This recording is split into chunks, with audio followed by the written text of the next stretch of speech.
Assalamualaikum warahmatullahi wabarakatuh. Alhamdulillah, Allahumma salli ala sayyidina Muhammad wa ala ali sayyidina Muhammad. Rabbana zidna ilman warzuqna fahman wa alhiqna bisalihin. Rabbi israh li sadri wa yassir li amri wa hlul 'uqdatam min lisani yafqahu qawli, amma ba'du. Ada banyak pertanyaan. Saya malas ngurut sih sebetulnya pertanyaan. Pokoknya saya lihat yang saya lihat, apa yang saya dapetin udah saya baca. Ya.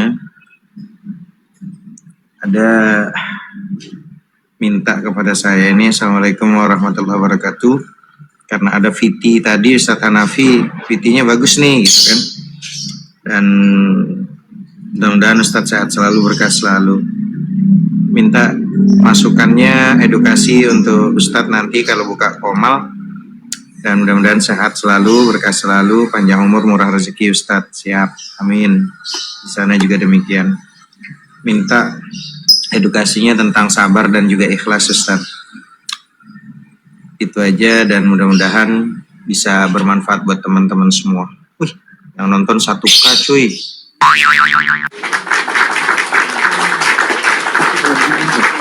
Robot kali ya. 1K cuy. Gak perlu pakai bayar-bayar, disuruh teman-teman suruh pakai berbayar, nggak usah lah. Ini aja 1K tuh yang nonton. Oh. Bismillahirrahmanirrahim. Alhamdulillah, Allahumma shalli ala sayyidina Muhammad wa ala ali sayyidina Muhammad. Teman-teman, di balik beratnya sabar dan sulitnya kita untuk ikhlas. Begini teman-teman, sabar itu memang berat. Ikhlas juga memang nggak gampang-gampang juga sih, agak sulit. Karena yang terasa berat itu bukan ujian kita, melainkan diri kita yang masih ingin tetap menjadi aku, gitu loh. Ya, diri kita yang masih ingin tetap menjadi aku. Maka kalau kita belajar dalam ilmu tasawuf, sabar itu bukan sekedar nahan, tapi runtuhnya kehendak diri di hadapan kehendaknya Sang Pencipta. Jadi saat kita ini berkata saya sabar, sebenarnya masih ada kalimat sayanya. Aku sabar, ya karena masih ada akunya itu yang berdiri. Maka Allah lembutkan ujian itu hingga sabarnya kita ini nggak lagi terasa sebagai usahanya kita, tapi menjadi keadaan. Gitu loh teman-teman, paham ya? Jadi kalau masih bilang aku sabar, masih ada akunya sih, gitu loh. Ya, jadi kalau masih ada akunya yang berdiri, maka Allah lembutkan ujian itu. Hingga sabarnya kita tuh nggak lagi terasa sebagai usaha, tapi menjadi keadaan yang memang semuanya lillah. Nah, ada juga ikhlas pun demikian, bukan sekedar nerima ikhlas itu, melainkan hilangnya rasa memiliki. Apa yang kita genggam, ya kita lepaskan. Apa yang kita cintai, ya kita kembalikan kepada Sang Maha Cinta.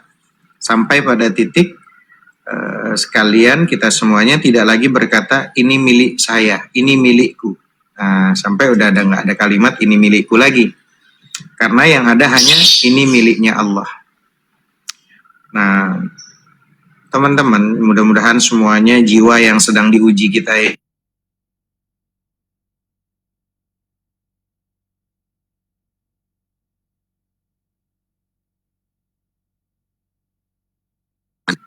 jangan biarkan Allah yang menyempurnakan kita melalui luka itu, melalui ujian, rasa sakit, rasa derita itu.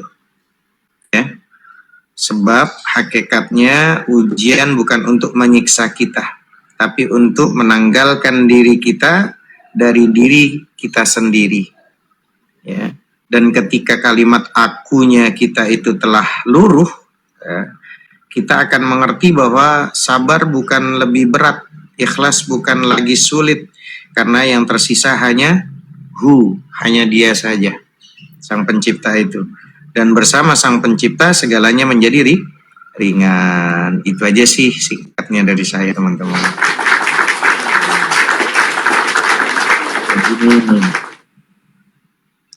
Ustadz, saya selalu kenapa jadi diperlakukan kalau orang tua, kadang istri, kadang pasangan, berarti ini seorang suami nih ya. Jadi dia mendapatkan perlakuan buruk lah gitu. Waalaikumsalam warahmatullahi wabarakatuh. Jadi Buat teman-teman semuanya yang baru hadir, semuanya makasih. Sehat selalu, berkah selalu. Begini teman-teman, perlakuan buruk orang lain ke kita itu sebenarnya bukan tentang kita. Ya, perlakuan buruk orang lain tentang kita itu sebenarnya bukan tentang kita. Maka ini penjelasan orang-orang sufi ketika menjelaskan yang langsung melegakan, mungkin yang menyesakkan dada kita itu bisa jadi lega. Gini teman-teman, banyak manusia itu terlalu cepat menganggap perlakuan buruk orang lain itu sebagai bukti bahwa dirinya itu tidak berharga. Ya, sedikit diremehkan, langsung merasa dirinya kayaknya kok kurang gitu kan. Sedikit diabaikan, langsung merasa nggak layak dicintai kan gitu. Kemarin-kemarin kan saya bilang kayak gitu juga tuh. Ya, kalau udah diabaikan merasa kayaknya nggak layak dicintai. Padahal orang-orang sufi itu mengingatkan sesuatu yang sangat melegakan. Apa itu? Perlakuan buruk manusia seringkali lebih banyak berbicara tentang isi hati mereka sendiri daripada tentang diri kita. Gitu, paham ya? Waalaikumsalam warahmatullahi wabarakatuh. Dan teman-teman semuanya, perhatikan ini kalimatnya. Jadi perlakuan buruk manusia itu seringkali lebih banyak berbicara tentang isi hati mereka sendiri, ya, daripada tentang diri kita. Nah, itu yang kita harus sadari, harus kita pahami. Orang yang hidupnya damai, dia nggak sibuk merendahkan. Orang yang hatinya tenang, itu tidak menikmati menyakiti orang lain tuh teman-teman. Orang yang penuh dengan mahabbah, penuh dengan cinta, ya tidak merasa perlu menjatuhkan siapapun untuk merasa lebih tinggi. Kan gitu.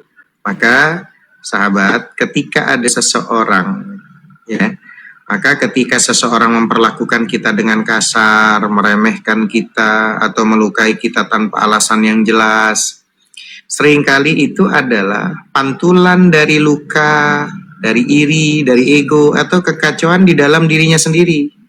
Itu teman-teman. Ya.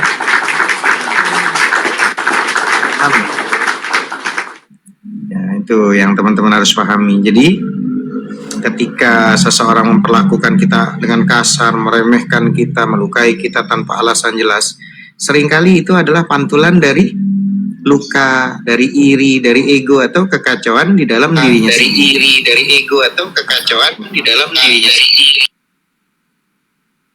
Masalahnya, kita tuh selalu sering memasukkan semua perlakuan manusia itu ke dalam hati.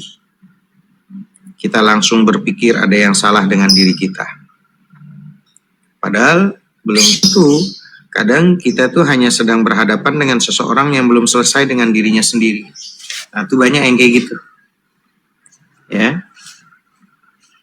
Kita hanya sedang berhadapan dengan apa? Dengan seseorang yang belum selesai dengan dirinya sendiri. Nah, orang-orang sufi itu memahami bahwa hati manusia itu akan sangat capek, akan sangat lelah kalau terus menjadikan sikap orang lain sebagai ukuran nilai dirinya.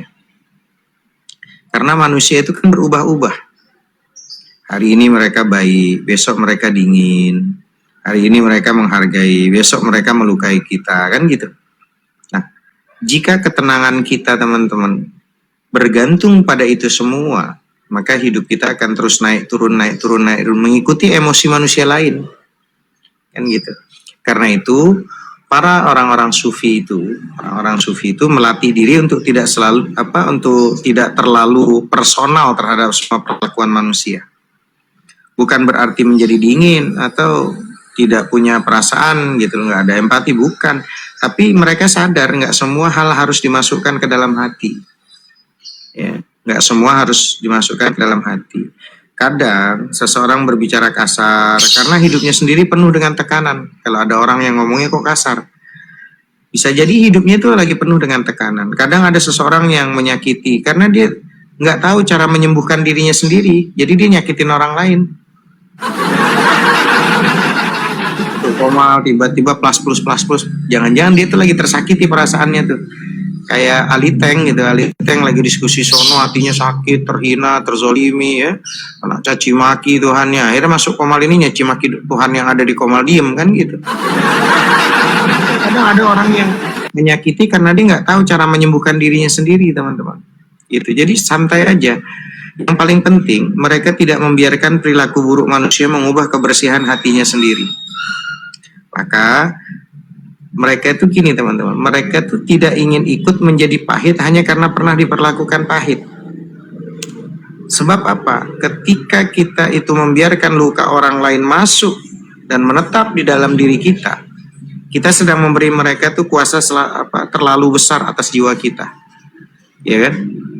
Dia lagi padahal belum sembuh sama dirinya sendiri, dia tersakiti nih, dia sakit, dia caci maki kita, kita ngikut tuh, berarti kita didikte sama dia tuh, hidup kita jadi ditentukan sama omongannya, ini kan nggak beres, gitu. Dan mungkin salah satu bentuk kedewasaan paling menenangkan adalah ketika kita tuh mulai sadar bahwa tidak semua perlakuan buruk manusia adalah cerminan tentang diri kita sendiri.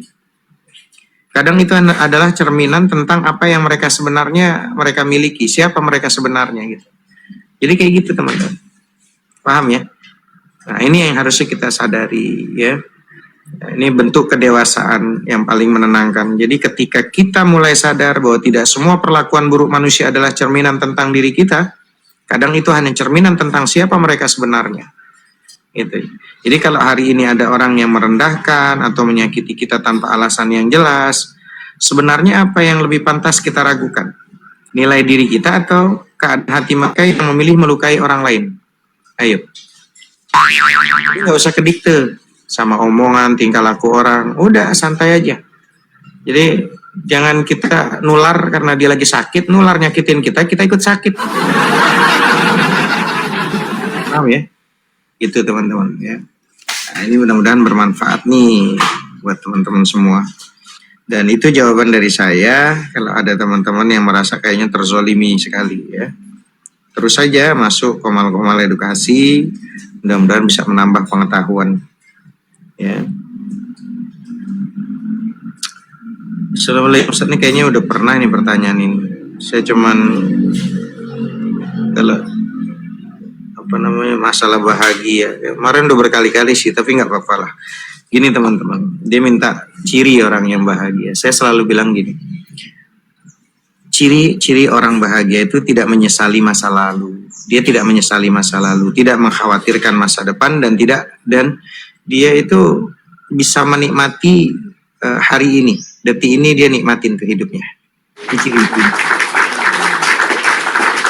Ciri orang bahagia itu tidak menyesali masa lalu, tidak mengkhawatirkan masa depan dan juga dia bisa menikmati kehidupan hari ini, detik ini, dia nikmati itu. Nah, itu ciri-ciri orang bahagia. Nah, kebanyakan manusia itu hidup di antara dua tempat yang sebenarnya nggak bisa mereka kendalikan. Itu banyakkan manusia kayak gitu tuh. Ya. Banyak manusia itu hidup di antara dua tempat yang sebenarnya tidak bisa mereka kendalikan. Apa itu? Pertama, masa lalu dan juga masa depan. Itu nggak bisa kita kendalikan, teman-teman. Paham ya? Mereka sibuk menyesali apa yang sudah terjadi, lalu cemas terhadap hal-hal yang bahkan belum tentu datang, belum tentu terjadi. Akibatnya apa? Hari ini lewat begitu saja tanpa benar-benar dinikmati. Kan begitu, teman-teman, betul nggak?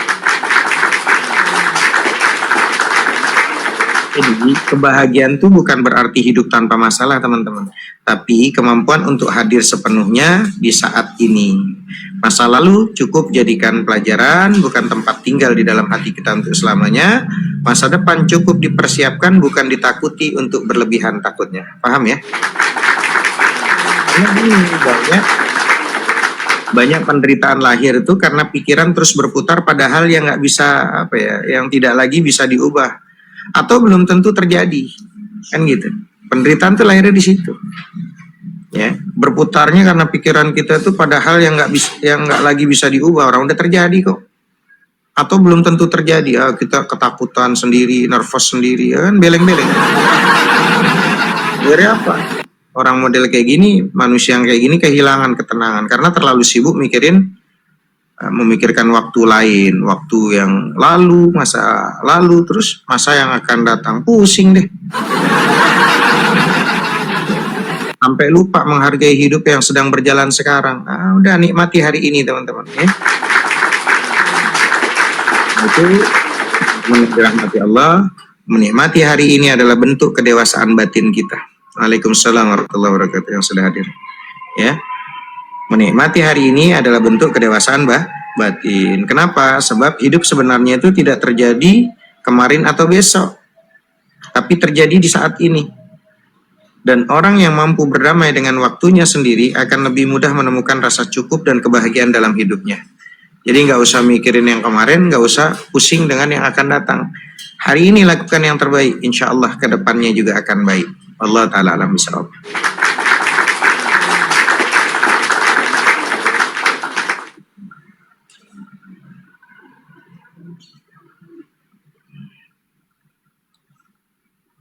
Ini pertanyaan terakhir ya. Jadi saya baca karena terlalu banyak ini. Jadi Ustaz, saya ingin sekali mendapatkan surga dan takut sama neraka nanti. Gini loh teman-teman. Jangan mencari surga dan neraka itu di masa depan. Keduanya ada hari ini sekarang di dunia ini. Kapanpun kita mampu mencintai tanpa harapan, tanpa perhitungan atau negosiasi, kita benar-benar berada di surga. Kapanpun kita bertengkar dan juga membenci, kita berada di neraka tuh. Ya. Manusia itu sering membayangkan surga dan neraka sebagai sesuatu yang jauh, yang baru akan ditemui setelah kehidupan berakhir. Padahal para guru-guru semua banyak orang-orang pintar dulu tuh gini, melihatnya bahwa keduanya juga hadir dalam keadaan batin manusia sehari-hari. Cara seseorang mencintai, membenci, memaafkan, memperlakukan sesama, perlahan menciptakan surga atau nerakanya sendiri dalam hidup ini sekarang. Ketika cinta dipenuhi syarat, tuntutan, dan perhitungan, hubungan berubah menjadi transaksi, kan gitu. Ya dong, manusia memberi agar dibalas, peduli agar dihargai, mencintai agar dimiliki, kan gitu. Dan di situ lahirnya rasa kecewa tuh nanti. Ada iri, sakit hati. Kenapa? Karena kebahagiaan bergantungnya pada bagaimana orang lain memenuhi harapannya. Sebaliknya, mahabbah, cinta yang tulus membuat hati lebih tenang karena tidak terus sibuk menghitung untung dan rugi itu. Maka dalam keadaan itu manusia mencintai sebagai bentuk kehadiran dan ketulusan, bukan sebagai alat untuk menguasai atau menuntut. Dan saya itu sering menyebutnya keadaan batin seperti ini sebagai jannah. Ya, karena hati tidak dipenuhi kebencian dan pertarungan ego yang ada. Ya. Neraka bukan hanya api dan hukuman, tapi juga keadaan ketika hati terus dipenuhi amarah, dendam, kebencian. Karena manusia itu yang hidup dalam permusuhan sebenarnya sedang membakar dirinya sendiri perlahan. Nah, dari situlah teman-teman, saya mengingatkan bahwa surga dan neraka bukan sekedar tempat, tapi juga kondisi jiwa manusia, di mana manusia ciptakan ini melalui cara mereka menjalani hidup itu sendiri. Kita yang menciptakan, mereka bahagia itu kita yang ciptakan, bukan orang lain. Wallahu ta'ala a'lam. Dan apa yang sudah saya sampaikan, dan barakallahu fikum, berkah selalu untuk teman-teman semuanya. Syukron dan terima kasih, dan tetap semangat untuk saling menyebarkan kebaikan dan kebenaran. Ya, jangan pernah berhenti untuk menasehati, watawassaw bil haq watawassaw bis sabr. Saling menasehati dalam kebenaran dan penuh dengan kesabaran, gitu teman-teman. Rabbana anfa'na bima 'allamtana, rabbi 'allimna alladhi yanfa'una, rabbi faqihna wa faqih ahlana, qarabatil lana fi dinina. Al-Fatihah. A'udzubillahi minasyaitonir rajim. Bismillahirrahmanirrahim.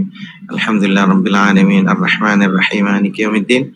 Iyyaka na'budu wa iyyaka nasta'in, ihdinas siratal mustaqim, siratal ladzina an'amta 'alaihim ghairil maghdubi 'alaihim waladdallin. Amin. Demikian teman-teman, silakan kalau ada hal-hal yang mau diobrolin.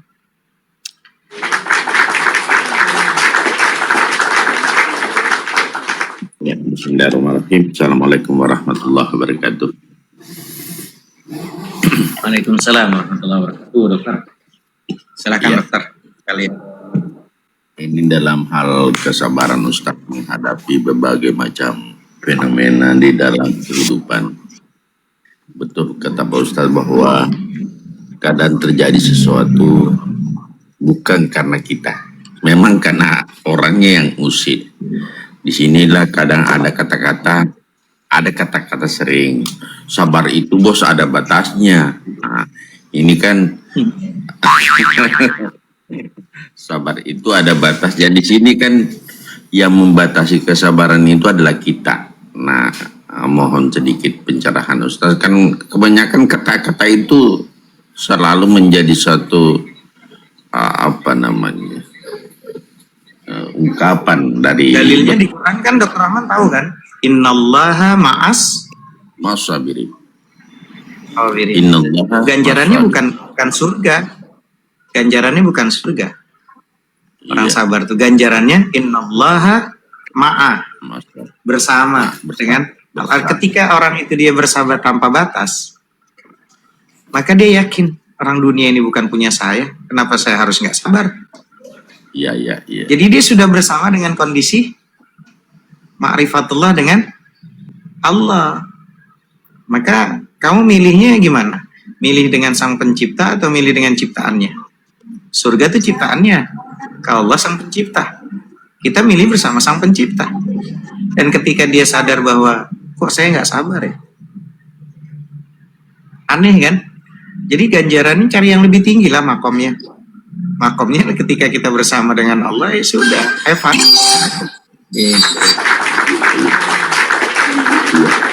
Tadi itu kan ada 3 judul Ustaz, sabar, bahagia, dan surga neraka.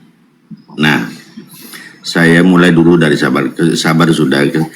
Kemudian tentang bahagia ini dan apa ini kan persepsi pikiran yang sering merusak.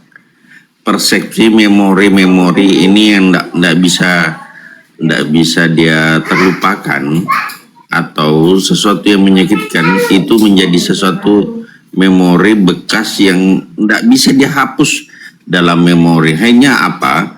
Muncul persepsi bahwa akhirnya marah, kecewa, dan apa itu terjadi karena persepsi pikiran itu, Ustaz.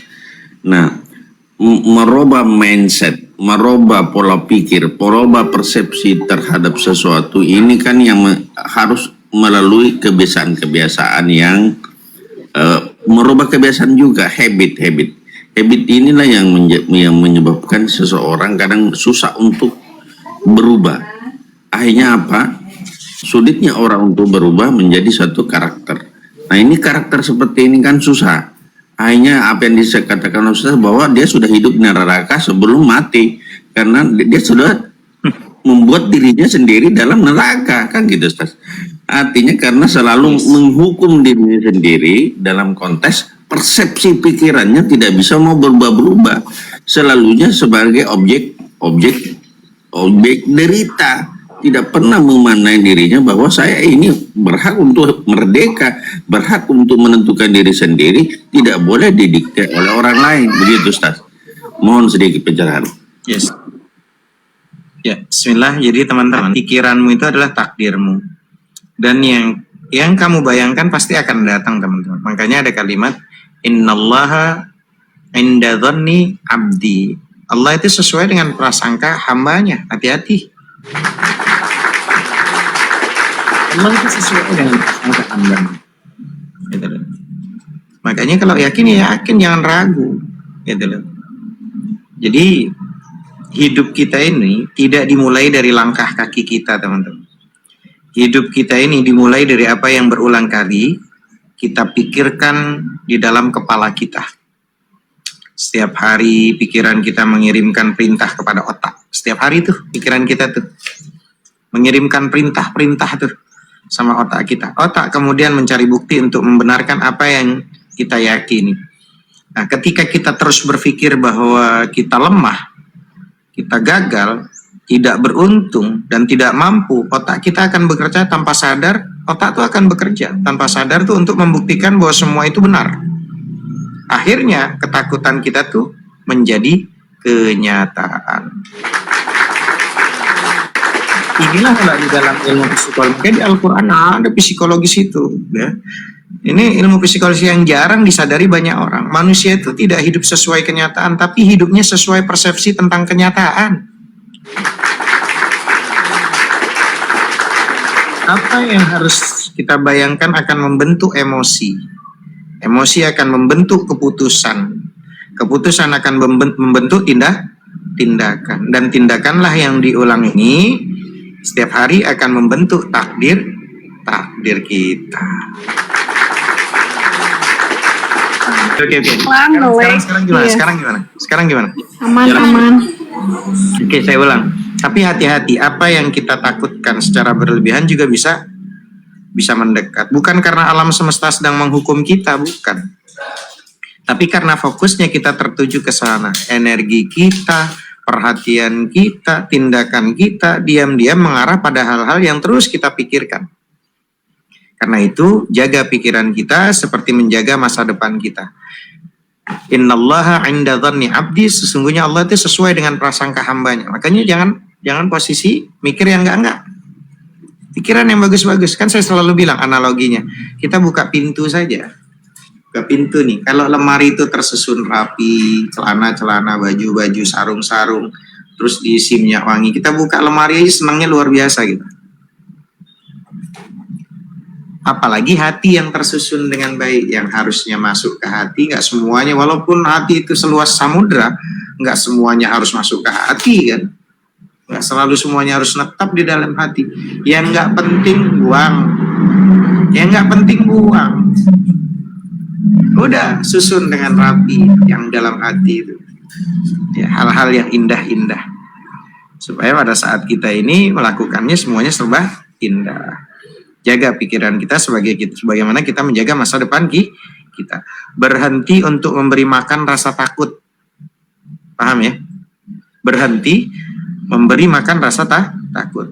Berhenti untuk mengulang cerita kegagalan. Udah, nggak usah diulang-ulang cerita kegagalan tuh. Berhenti juga menjadi penjara bagi diri kita sendiri. Paham ya? Mulai membayangkan diri kita lebih kuat, lebih berani, lebih berhasil, lebih bahagia, gitu loh. Susahnya. Karena pada akhirnya hidup adalah cerminan dari apa yang paling sering kita tanam di dalam pikiran kita. Apa yang lebih sering tertanam dalam pikiran kita? Pikiran itu adalah benih, teman-teman. Perasaan itu adalah airnya. Makanya jangan perasaannya yang enggak perempuan, woi. Pikiran benihnya, perasaan airnya. Tindakan adalah akarnya. Dan takdir adalah buah yang akan kamu petik. Paham? Jadi berhentilah membangun neraka di kepala kita. Lalu berharap menemukan surga dalam hidup kita. Karena apa yang terus kita pikirkan hari ini, perlahan sedang menciptakan siapa dirimu esok harinya, teman-teman. Umpama nikah sama ini, jangan-jangan nih nggak pulang-pulang nih laki gue, jangan-jangan selingkuh nih laki gue, jangan-jangan selingkuh beneran. Ya jadi doa. Banyak yang kayak gitu. Orang ditaruhnya di pikiran. Pikiran itu benih. Perasaan adalah airnya. Tindakan adalah akarnya. Dan takdir adalah buah yang akan kita petik. Wallahu ta'ala a'lam bishawab. Gitu Dr. Rahman.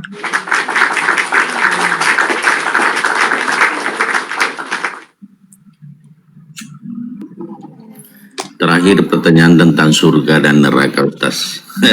Ada 3 judul tadi, jadi saya bertanya 3 Ustaz.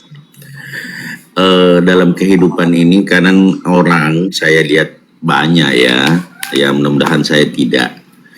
Hitung-hitungan Ustaz dengan Allah. Artinya dalam hidup ini seakan-akan transaksional dengan Allah. Menyumbang nilainya segini. Sholat 27 kali loh kalau kita berjamaah. Kemudian tata haji saya segini nilainya. Apa yang dia kerjakan itu seakan-akan itu sudah sanggup membayar Allah gitu untuk mendapatkan surga. Nah, ini kan metode transaksional dalam kehidupan. Artinya sedikit tidak ada keikhlasan dalam berbuat. Bahwa apa yang kita sudah lakukan, lupakan. Itu sudah lewat. Biarlah Allah yang menilai apa yang kita laksanakan. Nah, saya sih tidak menjelekkan orang-orang yang transaksional untuk memacu dia untuk melakukan sesuatu lebih baik. Tetapi pada setiap saat kita ketemu selalu dihitung-hitung. Waduh, saya punya ini, saya punya ini, saya punya ini, kan sebenarnya menggugurkan sendiri Ustaz dalam konteks, padahal dia sebenarnya dia menggapai surga tetapi selalu hitung-hitungan dengan Allah. Kalau saya pikir secara aktual saja, kita punya mata satu ini Ustaz, ini ada 7 lapis ini. Kalau kita mau runut dari luar ke dalam sampai otak, persepsi, mau membedakan warna merah, kuning, hijau, putih, membedakan semua ini satu saja aspek dalam hidup kita. Lantas kita membayar pakai apa kalau cuman bau transaksional? Maka dalam kehidupan ini orang-orang yang saya selalu transaksional dan selalu diakui dia punya perbuatan itu, ini barangkali juga salah satu sarana membuat dia menderita Ustaz. Artinya dia mau menggapai surga tetapi selalu hitung-hitungan dengan Allah. Nah, mungkin dengan manusia juga hitung-hitungan, mudah-mudahan tidak. Mudah-mudahan tidak. Kalau dengan Allah saja hitung-hitungan, yang tidak pernah berhenti nikmati matahari saja, berhenti bersinar, oksigen ditarik sedikit, mentok kau. Ini kan sesuatu tidak menyadari, tidak pernah sadari nikmat Allah yang tak berkesudahan, tak ternilai dalam kehidupan ini. Kok masih ada sih manusia yang hitung-hitung seperti ini? Saya tidak habis pikir Ustaz, orang yang selalu mengandalkan amalnya, mengandalkan perbuatan baiknya untuk menggapai surga, padahal tanpa rahmat Allah kau tidak pernah akan mencium bau surga. Begitu pemahaman saya Ustaz. Sehingga saya berpikir, berhentilah untuk hitung-hitungan dengan Allah. Mungkin bisa menjadi satu motivasi untuk berbuat baik, sekali-sekali boleh, tapi jangan terus-terusan seperti itu. Menurut pemahaman saya Ustaz, mohon sedikit pandangan. Gini, kuncinya itu gini teman-teman, hanya cinta yang dapat membawa kita dekat kepada Sang Pencipta. Hanya cinta yang dapat membawa kita dekat kepada Sang Pencipta, Allah. Bukan ritual keagamaan.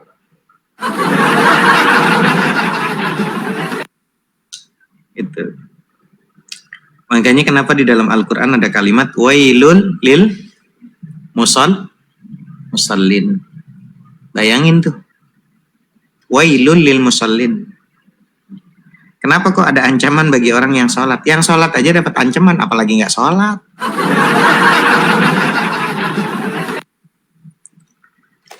Ustaz Hanafi, kenapa dalam Al-Quran disebut celaka wailul lil musallin?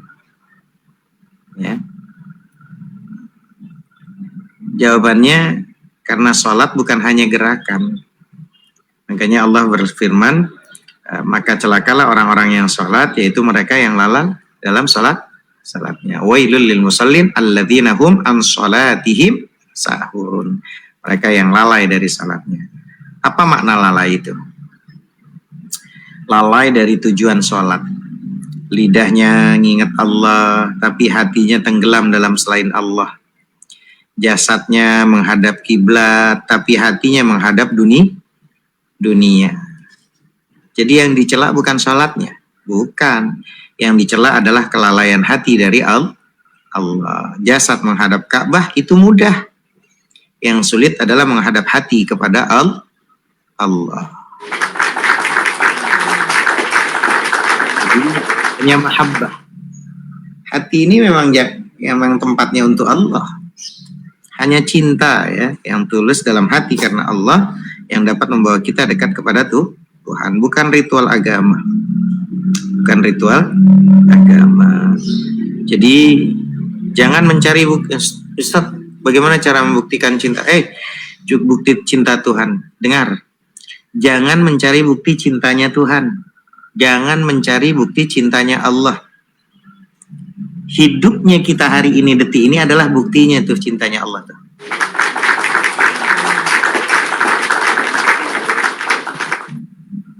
Justru karena Allah cinta hari ini kita dipertemukan di sini nih, duduk di sini nih. Kamu mau cari bukti mana lagi? Paham teman-teman? Surga, neraka, udah. Ini kita udah tergantung hati nih. Bisa jadi hati jadi neraka, gemerungsung, gemerangsang, nggak tenang. Bisa jadi kita kembali lagi. Bisa jadi surga penuh dengan ketenangan. Itu. Wallahu ta'ala a'lamu bissawab. Demikian teman-teman. Lanjut. Assalamualaikum warahmatullahi wabarakatuh. Ustaz Hanafi dan Rahmat. Gimana?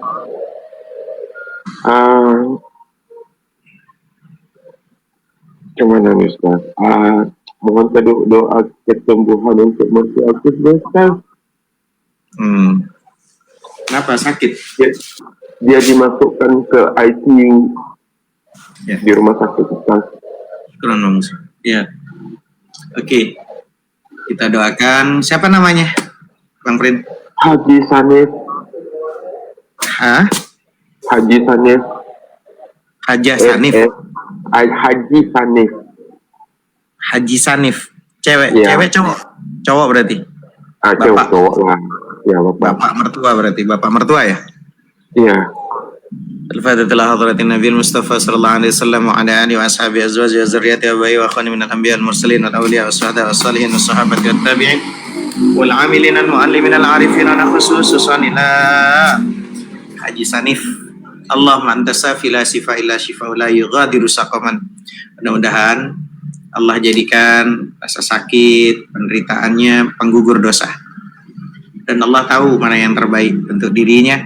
Minta sama Allah, kalau memang ada penyakit, semoga Allah angkat dari penyakit-penyakit yang ada pada tubuhnya untuk bisa sehat walafiat, bisa dilanjutkan untuk beribadah.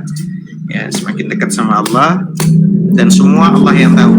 Dan siapapun yang lagi sakit, teman-teman semuanya, tadi kita khususkan untuk Bang Prince, mertuanya. Dan kalau teman-teman TikTok ada yang sakit dimanapun, supaya Allah sembuhkan sakitnya. Apalagi kalau sakit semuanya sakit, ada yang sakit hati, ada yang sakit karena posisi sama pasangannya. Kita sembuhkan semuanya. Sesakit itu jadi mahabbah. Sakitnya sakit karena cinta. Insya Allah.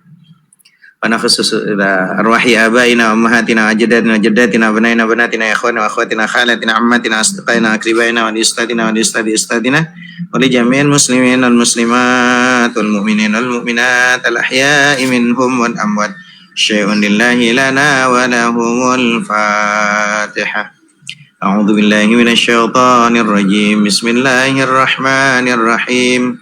Alhamdulillahi Rabbil Alamin Ar-Rahmanir Rahim Maliki Yawmiddin Iyyaka na'budu wa iyyaka nasta'in Ihdinas siratal mustaqim Siratal ladzina an'amta 'alaihim ghairil maghdubi 'alaihim waladdallin. Amin. Demikian teman-teman.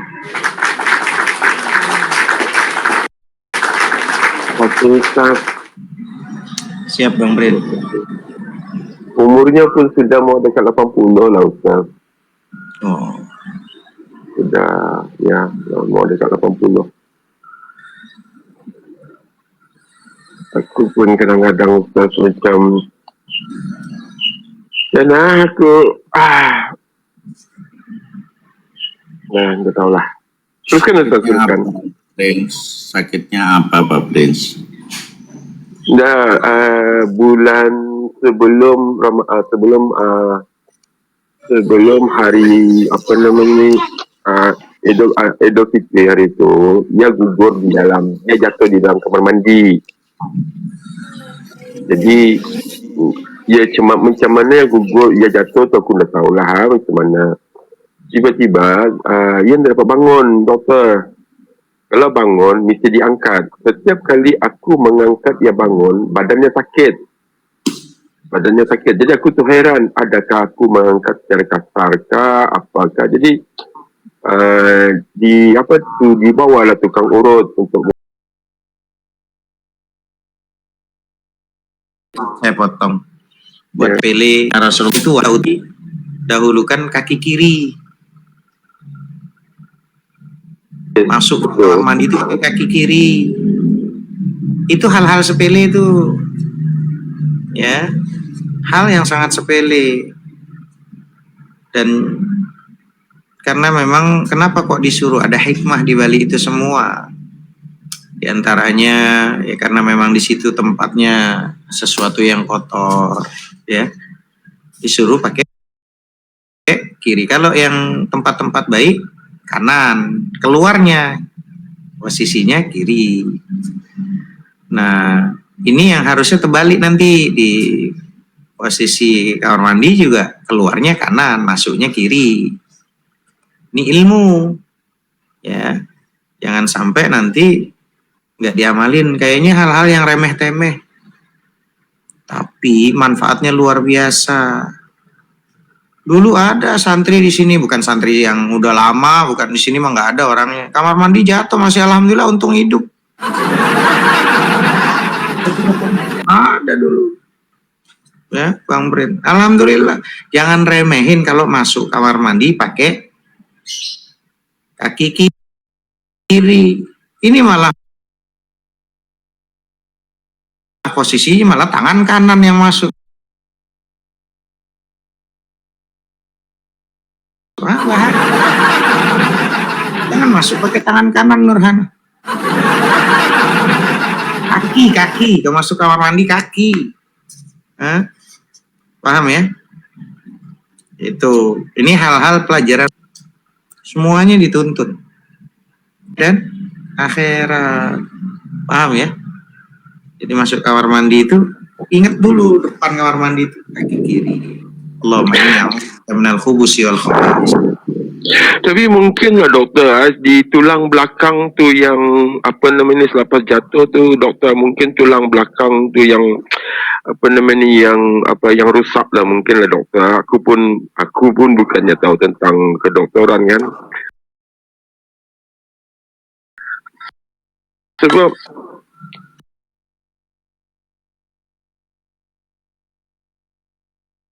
ya apa tu namanya doktor yang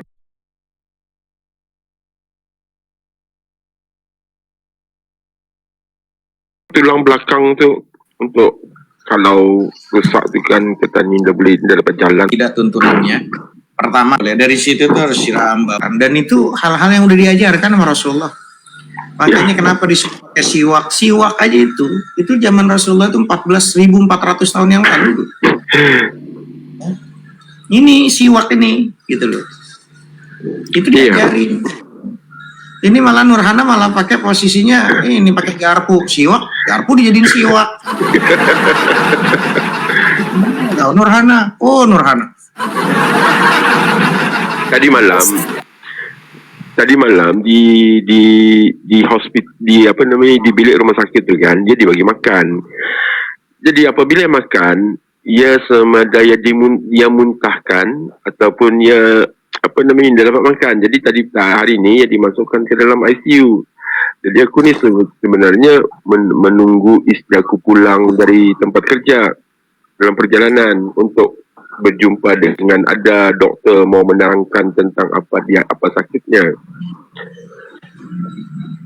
And then dia dibagi apa tu doktor untuk penyakit lelah tu doktor.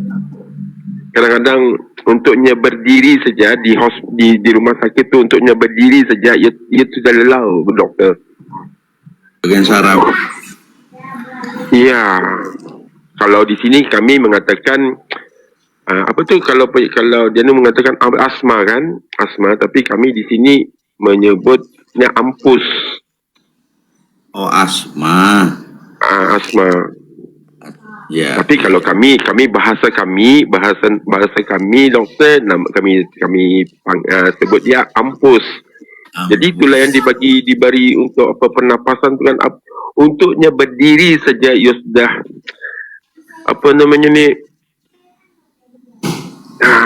lupa aku. Kadang-kadang kalau aku berbahasa aku kata takut aku nanti doktor pun dah faham. Ya, tidak apa-apa, lanjut saja. Nanti saya terjemahkan dengan bahasa roh. Saya kan sudah belajar bahasa roh sama Ustaz. Tapi Ustaz, tapi jangan disebut beleng-beleng tu je lah. Kalau beleng-beleng aku punya komputer otak terus apa nama ni? Jamie kan juga sering hadir di sini memperkenalkan bahasa roh. Jadi saya juga kadang sedikit bahasa roh. Silakan. Dia nyari di komputer itu Dokter Rahman. Dia dari Brunei ya kan. Beleng-beleng mana cari translate nggak nemu sampai 7 kiamat. Lanjut. Sampai aku cari di ChatGPT apa beleng-beleng. Nggak ada. Aku mati-mati memikirkan beleng-beleng ni apa.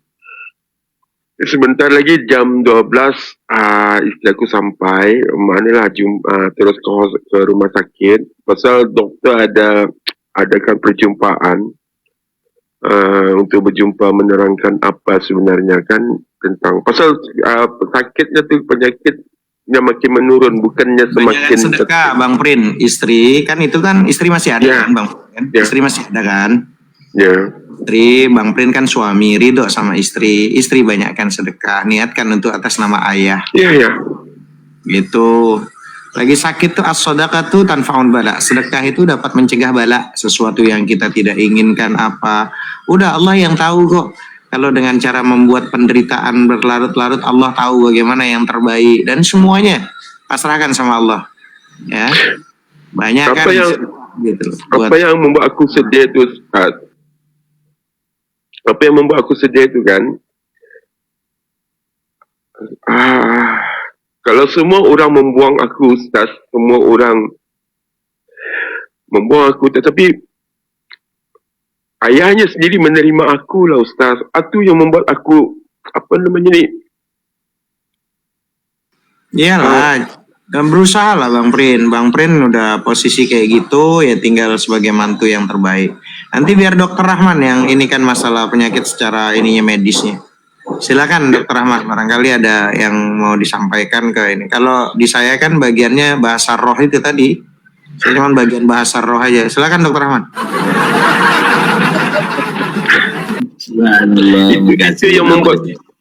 Itu yang membuat aku apa namanya ni, hatiku terasa lah kalau aku selalu menerangkan kepada isteri aku, kalau orang yang boleh membuang aku, kataku, tetapi ayahmu sendiri yang menerima aku di dalam kehidupan keluarga isteri aku lah. Itu yang membuat aku macam apa namanya ni, terasa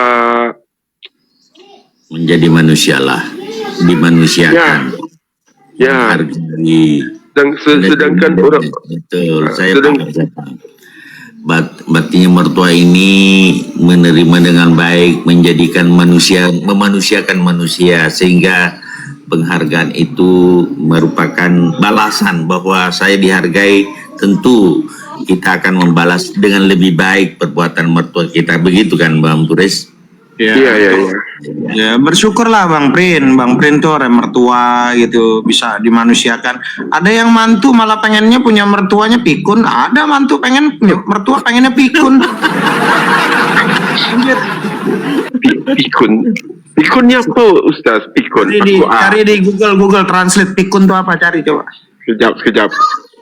Pikun itu orang yang suka lupa, Bang Prince. Orang yang suka lupa itu pikun namanya. Demensia, lali. Oke, sorry. Teruskan. Ada santri saya pengen mertuanya orang yang mudah lupa pikun. atau orang pelupa itu pikun. Makanya Bang Prin bersyukur lah nggak pikun. Enggak, Pak Ustadz emang udah pikun dari sononya kok. Ada pikun dari sononya Pak Ustadz, bukan yang aku merasa yang mendoakan. Padahal kita nggak nyebutin orang, cuman dia kesini. Kan kemarin aku yang cerita tentang pikun. Jadi semuanya orang jadi pada nyindir semua, orang kita lagi nggak tahu siapa. Ya Allah. Lanjut dokter. Ya. Jadi penyakitnya saya dengar asma. Asma itu insya Allah kalau itu cuman tidak ada faktor sekunder yang memperberat, insya Allah itu bukan penyakit yang serius. Kalau asma ya, jadi asma itu penyempitan saluran napas sehingga tidak mampu bernapas. Dengan demikian pasti membutuhkan oksigen murni, dan untuk perawatan di ICU itu dengan maksud adalah seluruh aspek bisa dimonitoring secara ketat, mulai dari jantung, paru-paru, dan saturasi oksigen, semua ada alatnya. Jadi di ICU itu ada alat monitoring setiap organ-organ tubuh, termasuk produksi kencing, jantung, paru-paru, pernapasan, dan sebagainya. Itu termasuk daya serap HB terhadap oksigen, saturasi oksigen gitu, itu sudah bisa dinilai sedemikian rupa sehingga tindakan kita lebih mudah kita lakukan kalau dirawat di ICU. Kita tidak mengatakan bahwa setiap orang dirawat di ICU pasti itu gawat, tidak juga seperti itu. Kadang kita merawat ke ICU itu hanya untuk lebih memperhatikan seluruh aspek dalam kondisinya, karena kalau perawatan di Bansal untuk monitoring secara intensif itu tidak ada alatnya, sehingga biasanya tensi secara manual, denyut jantung secara manual, kemudian daya serap oksigen secara manual, pernapasan manual, rekaman jantung secara manual.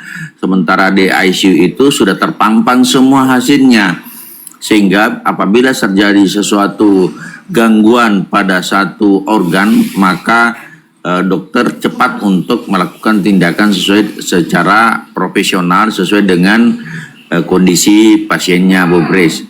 Jadi kalau masuk ICU maka perawatannya itu betul-betul paripurna secara manusiawi, artinya secara medis sudah bisa kita lakukan sesuatu tindakan segera apabila ada indikator-indikator dari seluruh monitor yang ada itu terjadi satu gangguan.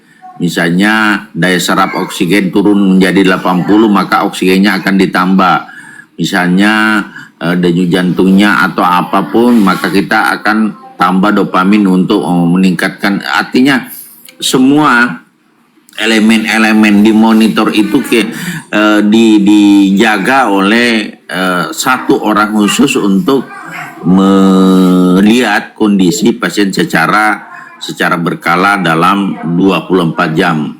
Sehingga ya itulah usaha maksimal yang dilakukan oleh seorang tenaga medis dalam menyikapi segala permasalahan yang terjadi pada pasien, saudaraku.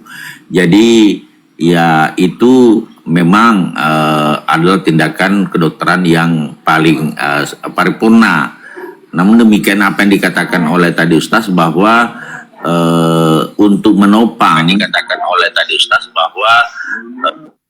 untuk menopang upaya dokter sebaiknya diiringi dengan sedekah, doa, dan sebagainya. Alhamdulillah, insya Allah semoga Allah Subhanahu wa Ta'ala mengangkat penyakitnya, dan insya Allah bisa kembali seperti semula, Pak Prince. Kalau penyakitnya cuma asmato, insya Allah tidak terlalu berat. Mudah-mudahan tidak ada penyakit penyerta yang saya tidak tahu. Kalau cuma jatuh tulang punggung juga, misalnya terjadi retak atau apa itu hanya terjadi kelemahan, kelumpuhan atau apapun, tapi tidak membahayakan nyawa. Intinya adalah kita lihat sekarang apakah ada memang penyakit-penyakit yang cukup signifikan yang kita tidak tahu. Tapi berdasarkan keterangan Pak Prince itu kondisi sekarang ini kayaknya masih stabil ya, masih sadar ya Pak Prince ya, sadar ya? Sudah dimasukkan di ICU, enggak sadar dokter. Sadar ya, sadar. Enggak. Oh sudah tidak sadar. Ditidurkan. Lagipun dokter, ia punya badan tuh overweight, terlampau lebih berat badan. Oh, kelebihan berat badan. Penyakit penyerta seperti kencing manis, tekanan darah tinggi ada enggak? Kencing manis mungkin ada, tapi darah tinggi ya. Oh iya. Jadi doktor mengatakan disebabkan dia pernah merokok dulu, berhenti merokok. Jadi sebab itu penyakit asma tu ada.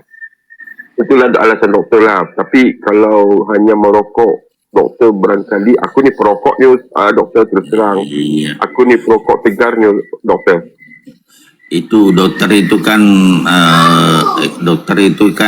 mencari sesuatu sebab supaya Pak Prince tidak keberatan kan? Ya, dipahami.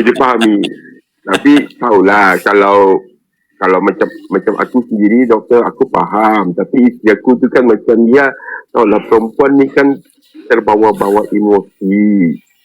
So, jadi aku terpaksa menenangkan isteri aku lah. Jangan terlalu sedih, jangan terlalu menangis. Kadang-kadang aku nasihatkan kalau waktu solat tu doakan untuk ayahnya. Macam aku doktor, macam aku sedang tidak ada ayah, tidak ada. Jadi orang tua aku sedang ada kan, hanya yang ada masih ibu aku. Jadi macam aku ni bukan jenis adalah doktor sebenarnya. Kalau orang melihat aku, memandang aku ni macam orang, sebab aku suka kebiasaan hidupku yang bersendirian. Sepertinya aku tidak pedulikan hal orang kiri kanan. Jadi aku seperti macam nampak daripada keluarga mertua aku tu kan, macam aku tidak ambil peduli tentang mertua aku. Bukan, sebenarnya aku masih ambil peduli. Sebab kan aku terangkan tadi, mertua aku lah yang menerima aku. Kalau yang lainnya membuang aku, tapi sedangkan mertua aku menerima aku seadanya. Itulah yang aku terasa di dalam hati. Bang Prince, jangan selalu merasa bersalah. Persepsi itu itu jangan dimasukkan ke dalam pikiran, karena itu juga bisa mengganggu Bang Prince. Ya betul. Aku setuju. Artinya ya silakan Pak Abdul. Ya, kita ni manusia, apa pun terjadi kita harus reda. Ya kan, bagi aku itu pasal ini satu nasihat untuk umum, untuk semua yang ada berumur di antara 60 tahun ke atas ataupun 50 tahun. Aku banyak jumpa begini, keadaan jatuh di bilik air. Itu paling penting. Yang ada ni sekarang 60 mau jaga. Harus hati-hati di dalam memasuk bilik air ya. Pasal banyak terjadi. Kalau terus meninggal tak apa. Ada juga meninggal. Selepas jatuh berapa jam terus meninggal. Ada. Ya, ini terjadi kenyataan. Ini satu pengalaman yang aku ingin berikan. Berhati-hati di dalam bilik air. Ya, siapapun baik. Lagi-lagi kalau ada usia, ada umur, bayar-bayar antara 60 ke atas, sangat berhati-hati. Ingat, sebelum masuk air, dalam bilik mandi itu, banyak DP masalah di situ. Ya, itu aku ingatkan. Pasal apa? Kalau kita kalau kita terus pergi, nggak apa-apa, itu memang adat. Harus meninggal. Ya kan, tiba masanya kan. Tapi sebelum terjadinya, yang ada kena banyak stroke. Banyak customer aku semua begini. Sebelum meninggal mendapat masalah beban ini, diorang menanggung stroke. Itulah stroke memakan masa bertahun-tahun. Ya kan? Sudah itu nanti di samping dengan penyakit-penyakit lain. Hingga habis. Innalillah. Ya kan? Jadi